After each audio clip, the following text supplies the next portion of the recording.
Welcome back to another episode of Beyond Rockets. In this episode, I sit down and talk with the creators behind Embrace Candles, a local candle shop whose mission is to create products that empower your ability to change the feeling of a room. First off, thank you for taking the time to sit down and talk with me. Would you like to introduce yourself and tell us a little about what you do? Sure. My name is Gabe Ledesimus. I'm co-owner of Embrace Candles. I manage most of our social, business development, and occasionally you'll find me in the shop making and selling some candles. I'm Sarah Ledesimus, and I am the candle maker, the candle leader here at Embrace Candles, and also the co-owner of Embrace Candles. Are y'all originally from Huntsville, or did work or family bring you here? No, work brought me here. I was looking for a job over 6 years ago now, and hooked up with a contractor in the Arsenal, and had to choose between here or Seattle, and Huntsville won. Okay. Where were y'all prior to this, before you came to Huntsville? We were in Rochester, New York. I'm a teacher here in Huntsville, and I taught in New York as well. So it was an easy transition from there to here. This teacher's already here. Was like your day-to-day lifestyle? I mean, I feel like living in New York and living in that area, that sort of like hustle and bustle is a lot different than a small town. I guess at the time, I mean, Huntsville's grown a lot over the last 6 years, but at the time, I mean, Huntsville was still, I'd say, a pretty small town. Was it a hard transition? Not really. I mean, there are parts that are missing. Rochester and Huntsville are pretty similar in terms of scale. Mhm. Which is one of the reasons I came here. I didn't want like a drastic change to how we live life. But the biggest part that I miss is being able to walk places, and having that like neighborhood pub or neighborhood restaurant that you can walk to. You don't always have to get in the car on the expressway and risk your life. Yeah. That's a tough thing. I feel like a lot of people that are listening, maybe, I mean, I personally have never been to New York. Haven't really traveled too much in the States, but I think there's a lot of people that would think that it's a tough transition. I think, especially, it's a hard breed to find somebody in Huntsville who's grown up in Huntsville their entire life. They're a rare commodity. I myself have. I've lived in Huntsville my entire life, which you normally don't find. But it's always interesting to see where people come from, like how their journey got them here. Is the job that you came here for when you first came, that something you still do now, or is that something that you kind of have slowly transitioned to doing Embrace Candles full time? Well, Sarah's still a teacher, but I've transitioned. I left that job, started my own company. COVID kind of took a wrecking ball to it, but we started Embrace Candles right in the pandemic time, and I'm still freelancing, so I still do that on the side as well. You talk about starting the Embrace Candles during the pandemic, a time where most people would not want to start a business, and in toughest times to start a business. Was the idea behind starting this candle business was because you didn't see someone doing what you thought you could do, or did you think you could just do it better than what you were seeing out there? Well, I was teaching from home, and I've always loved candles. Every room when we were dating had a candle in it, and they were always lit. And I kind of, when we moved here, did the same thing. And each room had a different feeling and a different smell. And during the pandemic, I was still burning my candles, and he had made a joke saying, wow, you're burning up all your candles. We cannot go to TJ Maxx and Marshalls and buy any more. And we've always wanted to start a business together because he is an entrepreneur. And we just didn't know what business to start. So he's like, you should make your own. And I didn't pay any attention to him. And he bought me an Amazon kit to make candles. And I said, this is going to be something I can do. We're in a pandemic, we're stuck at home. And I made them, and he's like, wow, these actually smell good. We should do this. And that's how it started. It's crazy to just think that the little bit of a push that he was able to give you. I mean, it's not like he like just saw after it over and over and over. It's just that one little like, hey, I think you should do this, and it's like, oh, yeah, sure, why not? Right, and it's something I love too. Like candles, I'm always burning them. I feel like they really do help moods, and they help. When I'm stressed out or take a bubble bath, I need a candle. Or if I come home from work and had a hard day, teaching is hard, I light a candle. Or if we're having a dinner, candles. So it was a no-brainer for me to do. So when y'all first started, I've kind of been following y'all on Instagram for a while. while. I think the first kind of exposure I was getting to y'all was from a friend of mine, Manny, who owns the Goody Vault. I had him on the podcast. We're good friends with him now, and he had your candles in his shop at the Clinton Road shops, and I remember being like, these are incredible, these are awesome, amazing. And at the time, I think y'all were located at the Times.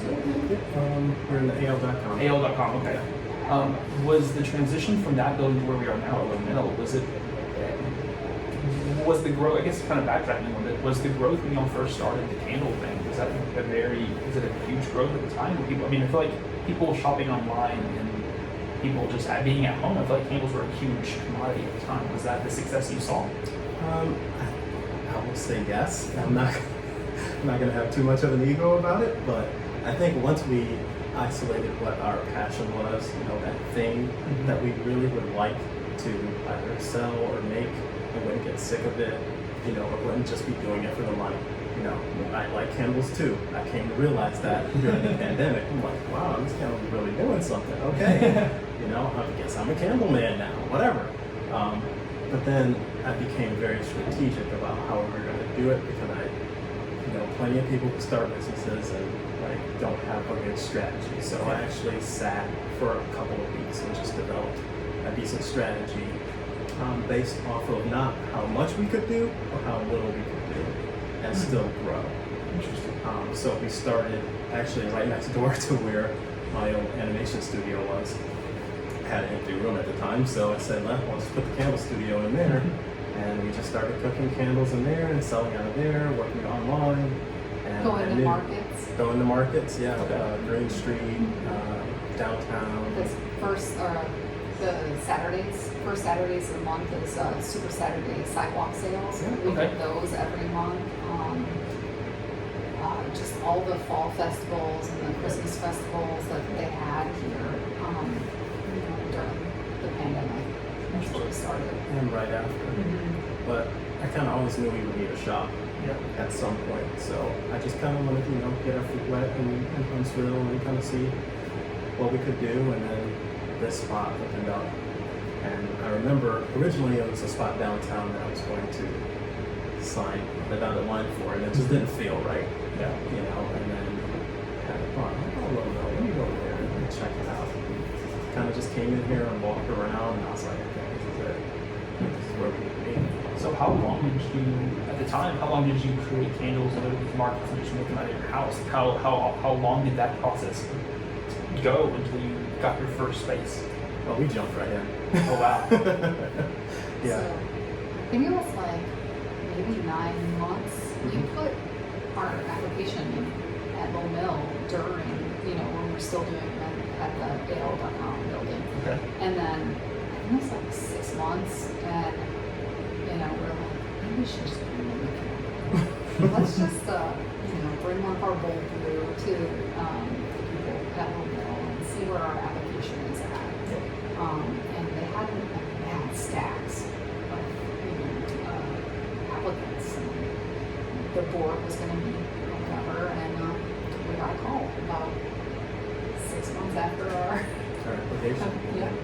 And that's a really thing. I feel like as far as creators in Huntsville, if you're an artist and you're a creator of any kind, Huntsville, Low Mill is the staple. It is the place that creators go to create. From anything from tea to food to candles to you name it. And I think, was it always, you mentioned you had a couple other places you were thinking about, but did subconsciously, Low Mill has always kind of stood out as hey, if I could ever get there, I would love to be? Or is it just kind of when it came up, duh, Low Mill sounds great? Well, you talked about you being homegrown and Low Mill, but someone who isn't from here, I didn't really know Low Mill. I knew an artist who was here, I knew bits and pieces of it, but I didn't take it kind of in its entirety. What was it really? And it wasn't until I came here as someone who wanted a space that I really looked at it. Wow. And I was like, whoa. There's a lot of makers here. I think this is the right environment. I feel like the separation from what you do, from home to work, having a space like this where you can create, it's a powerful thing. You're able to really kind of serve the community in a little different way than what you were doing just selling online. I know you have a lot of other sorts of classes, things like that. Talk a little bit about some of the other things that people can like, experience when they come into the shop. I mean, it's not just a place you can buy candles, but it's a place you can do a lot more. Well, you can actually come in and make candles. When we were at the AL.com building, we did a couple of like a girls' night from the ladies at my job, and then we did a birthday party for a 12-year-old. And there was like 6 girls for each party, and we kind of transitioned that here. That was one of our big things. Come in here to make candles. You can make your own. You can have a private party, and where you can bring food and beverages because we are a container, and you can design a candle bar where you can just come up anytime to make a candle. So even if you just walk in the door and come in and make a candle, you don't have to sign up. Oh wow. Yeah. And I think like I mean the people like you can't really see it on video, but we saw awesome pictures of it. But I mean it is a like I think the one thing about candles is it's one of those things that's for every age. There's never a time that you're like, no, I don't think I'm old enough for candles yet. Like maybe your parents maybe light the candle for you. You're like, hey, I don't think you shouldn't light this in your room. Right. But like there's never a time that someone's like it's inappropriate to give someone a candle. Yeah. And I think the space is very inviting that way. I think it's a space where you can come in and you can sit down, you can create, you can smell different things, and it's the whole experience that you're creating. Like, I mean, like you said, going back to your mission, just making it the ability to change the feeling of a room in such a little package. Yeah. Is that? I mean, you talked about you were always trying to find something that you could create together. Was candles something that you saw as one of those things like it's for every age, for anybody? Yeah, I mean, it's definitely, you know, when I was sitting down thinking of like, okay, who's our target demographic, that was very difficult. Yeah, it's Yeah. everyone. Yeah, it's like everyone, you know, and you mentioned every age. Like, we've had some sophisticated 9-year-olds come in here, and I was like, whoa, dude, like Yeah. you're way beyond what I've. You're a thought. real candle guy. Yeah, you're doing your thing. So, yeah, I mean, it's for everyone, but we do target people who have that, like in our statement, a desire to kind of control their environment, whether it's you're sharing a house with someone, or you have a lot of pets, or you know whatever that thing is, where you're like, you know what, I feel the need to light a candle. Yeah. It's a big deal. I think it's. I mean, I love candles itself, and I think it's one of the things that like I never thought of myself as a candle guy. Dating my wife, and then kind of that journey, I became a candle guy. I became well, like you almost Romance have will do that to you. You almost have to, like, when you see a candle. I think that's like the aura behind the candle. So Yeah. it's like when you see a candle, you almost have to smell it. Yes. Even if it's a scent that you don't think you'll like, you're curious to know What? how did they get that in a jar. Yeah. And then so I think you're just opening up the door to curiosity. Right. I mean, there's candles that I'll buy or candles that I'll see that I'm like, I should just get this because it's such a unique thing. Yeah. And is that something that, like, when you were coming up with candles to sell that are, I mean, because like, I guess when people create candles, they're creating their own scent. They're creating Right. something that they want Yes. and that they like. Mhm. But when you're creating candles that you have on your shelf or you have in a package you can purchase, Mhm. how does that mindset work of what kind of scent would someone like? Well, I'll jump in first. So when we first started, I had to put shackles on this one over here because she was like, "What about this? What about this? What about this?" I was like, "Okay, well, we're just starting out, so let's find like the first 3 or 6 smells that we both enjoy, you know." And I think that's kind of where it started, out of like the shared experience. And then from there, she kind of took over a collection, and I kind of took over a collection, and we always ask each other, like, "Oh, what do you think about this? What do you think about that?" I think I started off with the kitchen collection. Okay. Because obviously I'm a mom and I'm mostly in the kitchen. I don't want to, yes, and I love food too. So I started off with the kitchen collection, and Gabe focused more on the self-care collection. We did have some ideas on the self-care collection, but we wanted to do something where, you know, the smells would be relaxing and be more therapy and those types of smells, because it was a stressful time. Yeah. Like the pandemic was very stressful. So he really looked at like the types of candles that you would have for self-care. It was intention based, you know. I started with like candle names, and then I did kind of the science behind it. You know, Like well, calmness. yeah. He started with calmness. He, what would I want to smell if I wanted to calm Yeah. myself down? So is it like, you know, just like going back to the mission, I mean, look at it, it's kind of like the whole guiding principle behind what you're doing. I mean, I feel like that is, you kind of come up with a sort of like a experience that you want to create and then kind of break down then what would I like. And it's like, how often do you come up with a candle where you think this candle's going to be the best thing ever? And you put it in a jar and you light it and you're just like, this is not it. Does that happen often? Never. Never? Never. We're batting 1,000. No, we really We kind of really are. Wow. Yeah. I think it's the duality Yeah. of us. You know, Okay. like we kind of help each other a little bit, because we Right. know I know what she likes and she knows what I like. So when I can't figure it out, she kind of helps me. Yeah, like I think I almost got this, but I feel like I'm missing something. Oh, I think, Yeah. what about this? Oh, that's it. That's it. It's a home run now. Exactly. Yeah, and we play around with the scents and we mix and match and it's kind of like a science experiment half the time. Science and art together. Yeah. Do you often look at some competitors, like bigger competitors, such as like Bath and Body Works, in the sense they, or do you kind of stay out of what other people are doing in the candle scene, and you just kind of create things that you enjoy? Or how much is that give and take? Well, I like metrics, so yeah, I'm gonna look at the big guys, but we don't typically copy them. Yeah. I think only with like some seasonal stuff will we like look in and go, okay, what do people like during the Yeah, summer? of Like, what do course. they like to smell? Fall, So yeah, pumpkin stuff. It's yeah, very popular. yes. So we kind of have to do that, you know. And then once we have like one or two of the seasonal staples, then we'll say, okay, what do we like? you know, and let's pull what we like in. And I think it's, even if you are looking at competitors, I often think that it's not.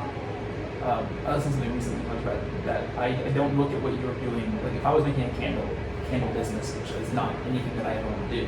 I love enjoying candles, but I don't want to make candles. But if I was to do that and I was to see your stuff and be like, oh, I really like, I'm inspired. I think the mantra that I see in what happens is, I'm inspired to now make my craft better, not make my craft perfect. Right. And I think looking at it that way, I think you can see those big dogs and what they're creating, what they're able to come up with, and the artwork and that sort of thing. But then saying like, okay, Embrace Candles has its own brand. Now, how can I make that my voice into this candle similar in style to what people use? Yeah. I think a common experience with that is say like with a vanilla candle. Yeah. You know, like that's one thing that's trashed, amongst candle makers is don't make a vanilla candle. But yet millions of vanilla candles get sold every year. Yeah. There are people who enjoy them. So How can you not create it? exactly. Yeah, or like the sugar cookie, or like you do this so sense that like you can't help but buy when you see it. Right. Right. I always like this one. So sometimes we'll find those staples and then just kind of put our own little twist on them. And then sometimes it's like, it is what it is. It is what people like. We'll make a vanilla candle if that's what you want. We'll make it. Or you can make it yourself. Yeah. We do have that option. Absolutely. So when people come in to like make a candle themselves, do you kind of say like here's some sense, like you give them sort of like a template and say, hey, or is it just like here's the stuff we have, mix it, and here's a candle? Well, we would like to get more pick from these scents, but we just give it to them all. Like, here's all of our 90 cents. You can choose whatever you like from these scents. Yeah, when you sign up online, there's one question that we have, like what fragrances do you like? So that we can kind of pick from our collection, because it's pretty vast, some things that you like and have it in one section of the thing. So if you like, and a lot of times people tell us what they don't like. So I like this and I don't like that. Okay, I'm going to keep that away from you. You're not even gonna open it up. Yeah, no. And then put this in front of you. So yeah, I think it's a great experience where you can get to smell different smells that you already like, but you have access to everything. And like I feel like that is, I mean, I feel like that's a tough decision. I couldn't imagine coming in here and trying to create a candle and being like, I like this. I feel like walking around a candle shop and you like everything. By the time you've smelled every candle and you're like, I don't know what I want. They all smell good. Wine cellar looks good. Temple looks good. Whatever that, like, you keep going back and forth. As the pandemic, as over the last year and a half, 2 years now, of kind of this ongoing pandemic, has the success of the classes, you kind of seen more and more people come in and hearing about you and enjoying these classes, because it's an experience that, I mean, I don't think was in Huntsville, at least that I'm not aware of prior to y'all being able to make your own candle like that. Have you seen that excitement on people's faces when you offer that or you have that experience? Most definitely, yeah. People want to come in, they're excited to come in, they take our business card, we tell them they can register online. We have a 13-year-old birthday party coming up soon. People are really excited to have this experience. And the little 13-year-old girl says this is on her bucket list. You're like, oh, Well, we'd be happy to fulfill that, check that off for you, you know? Yeah, that was actually a pleasant surprise as we were doing this. Like, it wasn't something that I checked to see, like, oh, is there a candle company already doing this here in Huntsville? You know, our passion kind of, led us right into it. And it's just like, oh, this doesn't exist yet. Okay, great, let's build it. yeah. You know, How do you? I know I've seen some of your social media posts and videos that you've done with some of the candle making and the processes of doing it. You incorporate a lot of local stuff into your candles. absolutely. For instance, I think your coffee one even incorporates some coffee beans from the coffee clutch. Yep. How important was it for y'all to incorporate local things into your candles? I mean, Manny the Goody Ball has his own vault number one candle. Yeah. How important is it to tie in the community and what you're doing? Well, I think from a social aspect, doing something bootstrap, you have to have community, and finding that balance, between cost and community. Yeah. A lot of times in business is difficult, but I think we navigated it pretty well. We could have bought, a 50-pound bag of beans from Amazon or something for like Yeah. $5, but it was more important for me to be able to take that walk down to the coffee clutch. Whose doors were closed, they were Yeah. going through the pandemic as well, and order their beans. That was important. And, not use it as something to self-promote, but do it purely out of, I want to help them. Yeah. If I'm going to grow my business, I have to help our business. Yes. It's been a great experience with Manny at the Ball. He came in here and he sat down and he picked his own scents for that candle, and it was just a fabulous experience working with him, having him become the scientist and making his own scent based upon his own experiences in his life. Egyptian, he's been to Egypt. He wants some Egyptian musk and things. Yeah. And it just smells that he knows and his experience in his life. That was pretty interesting. Yeah. And I feel like you'll be able to find a lot of joy in being able to show your passion for candle making and seeing that passion in other people coming in and creating themselves and it being that overflow of passion. And I think, like you mentioned, in a candle you're able to put so much, there's so much personality in it. And I think being able to create your own and have your personality in a candle is a huge dream. Yeah, and even, you touched on it with like the lightning thing with Manny. Like when we work with other businesses, obviously we have our wholesale, and we would love to sell our candles in other people's shops, but the white label thing is really where we get into someone else's experience and kind of guide them also through that process of making their own candle, not just handing them a form and say, pick from this and we'll make your candle. And we have a stock template, label, even the label design is something that I custom do, for them. Oh wow! And I think that the attention to detail is a very important thing. You mentioned earlier that you transitioned from doing this full time, doing some freelance stuff, and doing that, and you're still being a teacher. How does that balance work, and how are you balancing creating this Embrace Candle brand while also doing your other things? And does Low Mill lend itself well to that because of the hours that they have of operation? I feel it does. And also, we have access to the building all the time. So even when the mill is closed, I can come in here and it's quiet and I can make candles and I can focus on this and do this on Mondays or Tuesdays for a couple hours after work or even into the middle of the night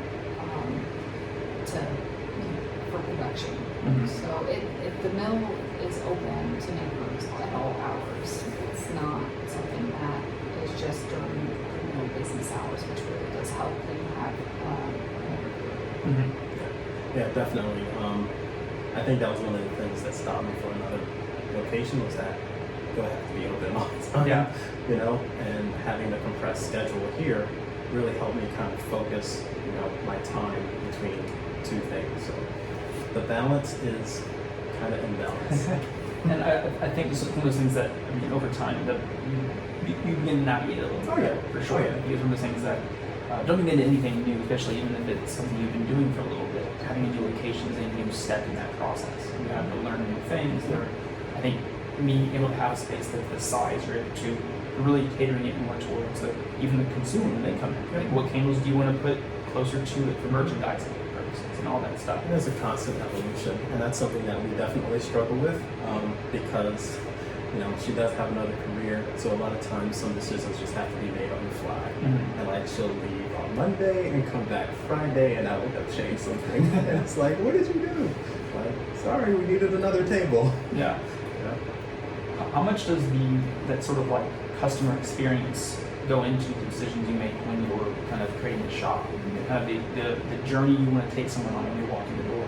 How much does that go into it, or is it just wherever you can put things and? No, you can touch on that one. Okay. Because it's ever changing. I'm not a very good with change, and So we both worked Yeah. retail, when we were younger, so we have some experience with being, Flowing.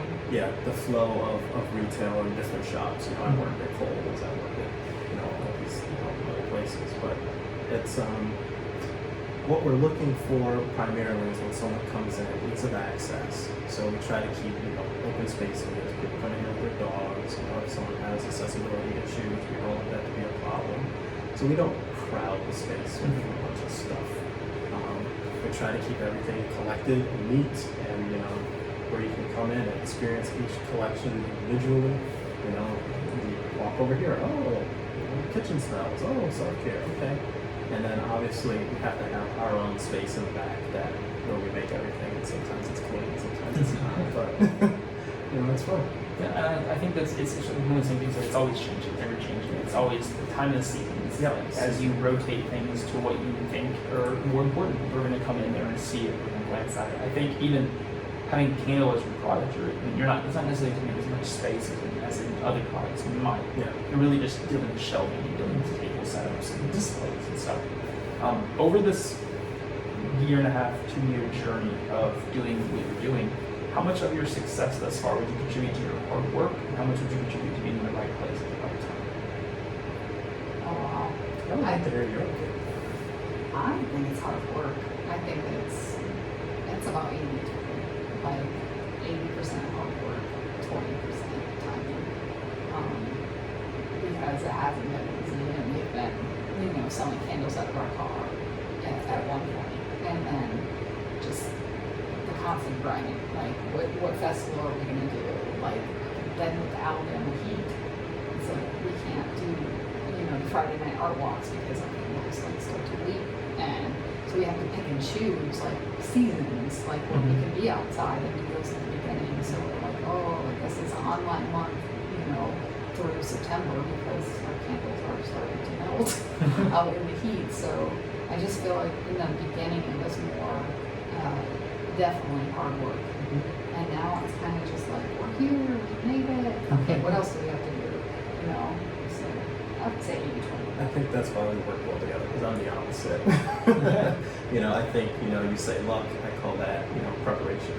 And for me, it was a lot of preparation, a lot of thinking through the step after the step after the step, and getting to this place really isn't the final destination. We've got other ideas, but, I think we've had good success because we prepare and we also work hard. So I would say 100-100. And I think it's interesting, talking to people that have started things during the pandemic and during times when it wasn't really kind of, it wasn't the time to start business. Do you think if the pandemic didn't happen, you wouldn't have gone to the point you are now? I think if the pandemic didn't happen, we probably wouldn't have access to certain things. I think, unfortunately, with some businesses failing, opportunities opened up for people who are more in the startup position. had the pandemic not happen, a lot of those businesses would have just kept on grinding. You know, especially in a place like Huntsville where there isn't a lot of real estate, there isn't a lot of commercial real estate. I mean, we're building now, Yeah. but you know, we don't have a lot of older buildings like, you know, railroad buildings and that sorts of things. So, And I think it's very interesting approach to look at it. Very, I mean, it's like you said, it is a lot of opportunity and it is a lot of hard work. Being able to know when to do both and when to kind of rely on one or the other is being what small business owner is all about. Being your own boss often means you make some tough decisions. How do you go about making tough decisions to ensure the best possible outcome? No, he makes all the tough decisions. I'm just kind of here for the. I say that I'm 20% of his business. He's really 80%. He has taken a big leap. Like, I mean, he's worked so hard while I've been teaching and preparing.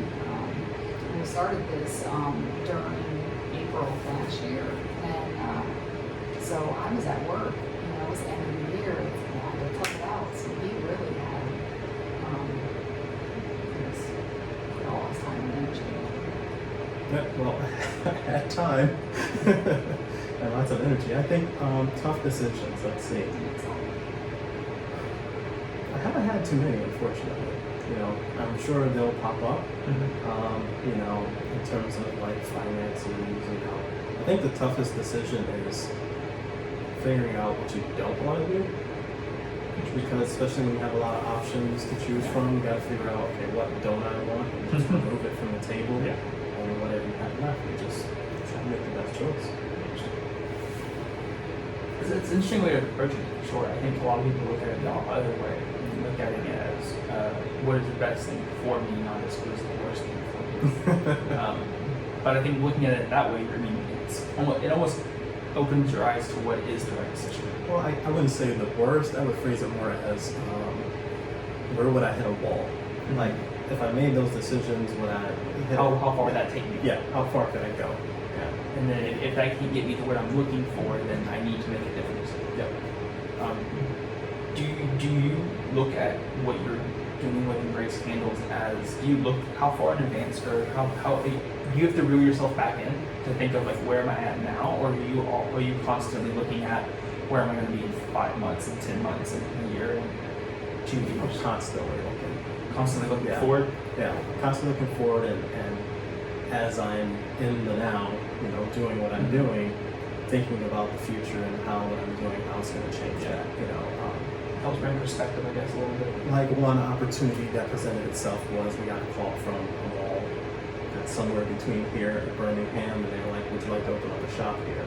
Well, obviously, at this current moment, no, I can't do that, but it's something in the future that I could say I could see that as a possibility. Yeah. Let me see how far that could take me. Is that another wall, Yeah. or is that like a launch pad to something else? Yeah. Being a small business owner, and it's a tough thing to navigate. What advice would you give to someone who's looking at starting their own business but doesn't really know how to take that first step? I would love to hear your opinion on this one too. Because this was your first entrepreneurial experience, right? Have a plan. Then you have to have some sort of resources. Thankfully, we did have his business and the help from that to help us start. So just having the resources and having a plan of attacking the small baby steps. Start small and have goals. I think we try to meet every Thursday actually, so you're here perfectly. To look at our goals, to see what we're going to do next, Yeah. to talk about that. And I'm just lucky I have him because he understands branding, he understands design and all those things. But like I feel lucky to have that. So just start small. Start I want that small. out there on the internet and everywhere. I don't know where the camera is. I'll have a little disclaimer at the bottom right now. I'm also lucky to have you. So start small and have the resources ahead of time. Yeah, definitely. I I would say if you're starting out on your very first entrepreneurial, assemble your team.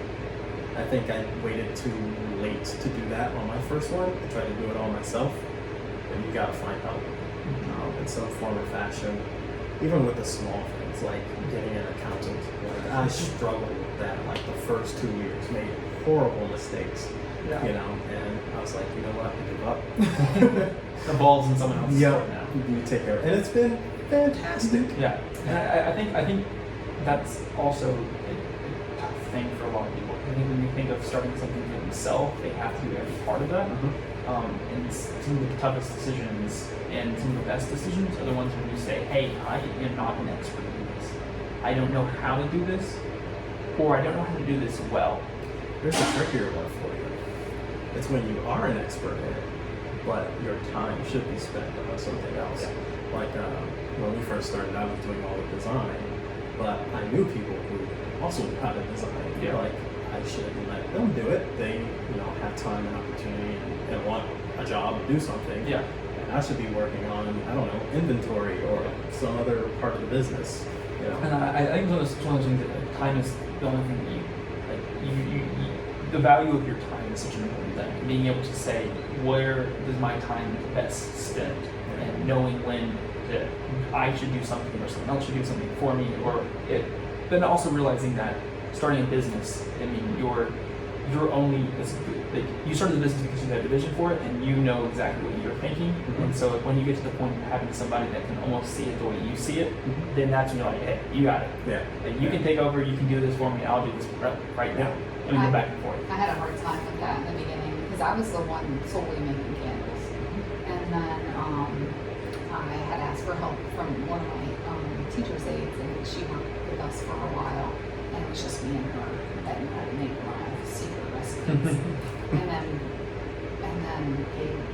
it started to be Christmas time, and we were like selling out of candles. So I had to tell him my secret recipes, teach him how to make candles, and then he would make candles on his own, and I'd be like, "You're making candles without me? I'm the candle maker." Yeah. I'm the candle maker. And he was like, "But you taught me, and I'm available, and Yeah. you're teaching, you're busy with kids, and I need the help." Yeah. And that was a hard thing for me to let go, but he does a great job. Gee, he isn't spoiled the secret formula. that you got. No, yes, and he's helped me enhance it actually. Oh, okay. There we go. Helpful hand. Yeah. How can people connect with Embrace Candles and support you and what you're doing? All right. You do the pitch? I was right. Instagram at Embrace Candles, Facebook Embrace Candle Co. Yeah. You can reach our website embracecandleco.com. You can reach out to me on LinkedIn, Gabe Ledesmas. You can come into Low Middle Come in the Low here Middle, in Huntsville. We are at door 15. You just come straight in the back where the food is located. Yeah. We have the prime stuff. Well, thank you so much for sitting down and talking. I really enjoyed learning more about your story, your background, and I continue to look forward to the success that Embrace Candles will have in Huntsville for years to come. Awesome. Thank you. Thank you.